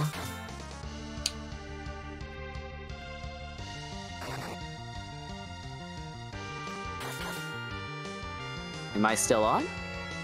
You are. I had a moment. I'm sorry. I thought about how much thinking I do during free enterprise seeds. My brain went, "Yeah, you're good," and then popped out for a minute. I was trying to think of a witty reference to The Matrix, but I completely fell flat on my face. No, see, I have a confession, okay? I know nothing about most of the boss scripts. I don't know, I barely know how the Z-Fight works on the best of days. I maybe did a step count for D-Machine once, decided it wasn't for me. I don't know any of these graphs or anything like that. I just go. I just press buttons, and it seems to work out. Well, you also know a very important thing, and that is that Paladin Cecil go burr. Well, that's true. I also know never to give up on my boy Yang. Yeah, how did you feel at the start of the seed, opening up with that Yang and Porum into the Rosa up on Hobbs? How did that affect your early judgment? I was so excited. I love starting off with low-tier characters. That's my jam.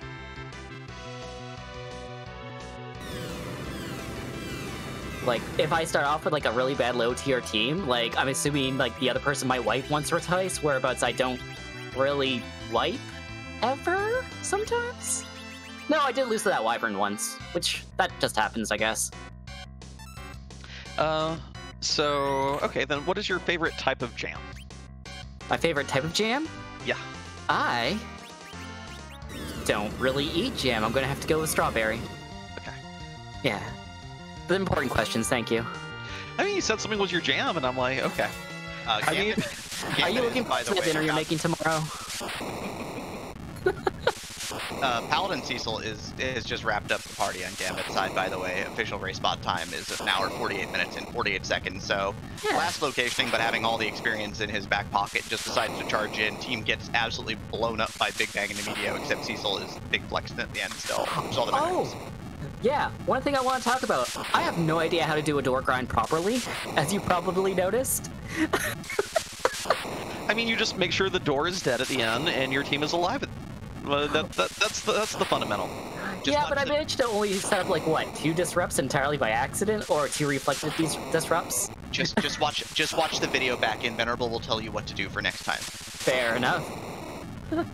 Well, I'm glad I could be an example. we did explain the easy peasy setup if you want it. Yes, I do. I should probably be less scuffed as this tournament goes on.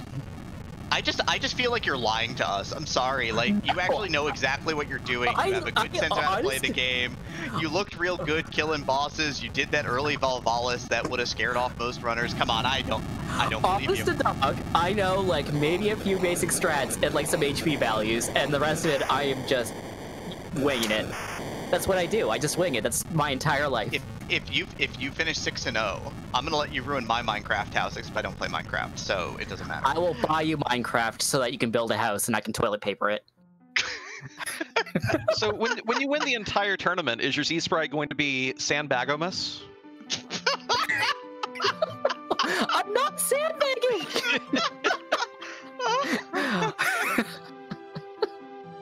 Promise!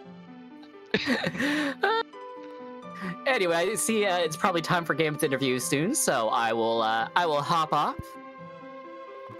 Hey, GG's again. Well played. Great way to bring that party through the seed. Love to see it. And good luck next week. The 3-0 group, first one in it. That's going to be exciting. Thank you so much, and thank you for everyone running it as well, and thank you for everyone watching. I hope everyone had a lovely, lovely time, and have a happy time zone, everyone.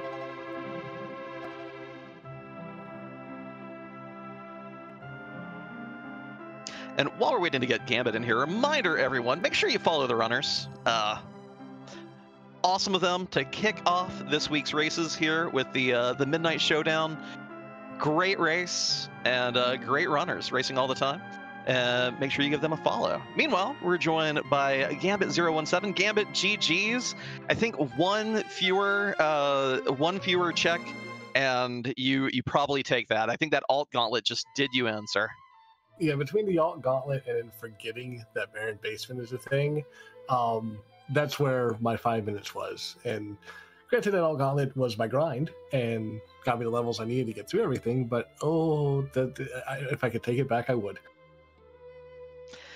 Are you prepared for what's going to happen to your Minecraft out? Yes and no. I'm sure I'll log in tomorrow when I wake up and notice the changes and be like, okay then. But you know, it's when I found out I was playing bees, and we were already joking before the pairings came out about what we would want to bet if we played each other, and then it came to pass. We're like, you know what? Let's just do something funny with it. It's going to be great, and I can't wait to see what she does to my house. So I might actually go in when I get off the interview and take pictures now, screenshots before something happens, just so I know what it looked like before. But It's already happening. She's already started. You know she's up all night. True. Very, very true. I mean, other than that, though, I mean, your early game was actually really sharp, all things considered. Your big upside was that you did get through some early bosses faster than Emily did, and you went underground a little bit earlier rather than, I think she decided to stay up on top. So you ended up getting a little bit more boss time advantage there. I think if you watch this back, you will notice one very, very major difference between the two of you, and I think it'll be a really sort of telling point for. I'm going to tell you this: you could have saved like 6 minutes even doing that gauntlet. Probably. I mean, there were ways around that gauntlet, and I probably had better ways to do it. But at the time, I was like, okay, this is my grind. I'm just going to hold A and pray. And yeah, could have gone faster, but it was what it was. I actually felt early game, I felt so far behind. There was a lot of bosses that, while I got through them with no problem, were just slow. That Antlion, that Octomam, just a lot of bosses I felt very, very slow to get through. And I was just like, you know what, I can get through them now. Let's just do them now. I'm here. I felt slow, and then once I got the Twin Heart done, everything just kind of sped up real fast. Oh yeah, it was definitely a slog for both of you, but as soon as that Cecil got online, you were off to the races. The only thing I really regret, and I wish I had done, was picked up, sold a couple more things and picked up a second Sorcerer Robe in that Baron armor shop for my Porum, because I think that would have helped in the Z fight, but as it wasn't really needed. Got a little harrowing at the end, but Crystal Sword Cecil go burr. Absolutely. Well, Gambit, we'll give you the final thought here before we close up shop. What are your thoughts? Anything that we didn't cover in that seed that you were thinking about? And what are your thoughts heading into week 4 in the 2-in-1 pool? Just that this seed was a good example of how you can use a lower level strat, how Zerkers, if you can get them online, plus one person with Cure 4, in this case it was my Rosa with Cure 4, that's all you really need. And you can just go in, and it might take a little bit of time, but you can go wreck with Zeromus at lower levels. So glad to show that off. Also, loving the fact that we had a Demist at the top of Zot holding the Darkness Crystal. So you weren't going to the moon unless you were basically done with the seed already. And looking back at the stream after I finished, it looked like neither of us got the Darkness Crystal, so I found that quite hilarious.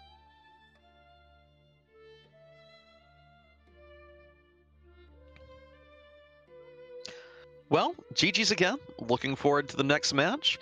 And reminder once more, chat, make sure you follow the runners. And huge shout outs to Scala-Kitty handling the restream tonight, Aegis taking care of tracking for us on this match. Great team. It was a fun to be a part of it. Demarine, where are we headed? Well, first, just to give everybody the quick update on, I guess tomorrow. I think it's today on the East Coast, but yeah, later on Tuesday, the evening hours, there's 4 races coming up for all of y'all. So just want to make sure that, you know, if you're here, that if you're awake at normal evening hours on the East Coast or late afternoon on the West, that we've got Dusty Griff taking on Night Dew at 7:30 p.m. Eastern Time here on the flagship Free Enterprise. Lady Id 19 is taking on Ground Flyer 8 p.m. RPG Limit Break. Possum Morpheus is taking on Sorbius in a 1-in-1 match 9 p.m. on Randomania, and then we've got Denari and Gaming with the Wraith 10 p.m. back here on the flagship. But tonight we're going to take you over to Klupfer, who is doing some is that early morning practice for him? It's late night for me, but you know, practicing some. So let's go and give him some love and say hi and stop by. And of course, anything else, Inven? Because I'm good. You are very good. And good night, everyone else. Take care, friends.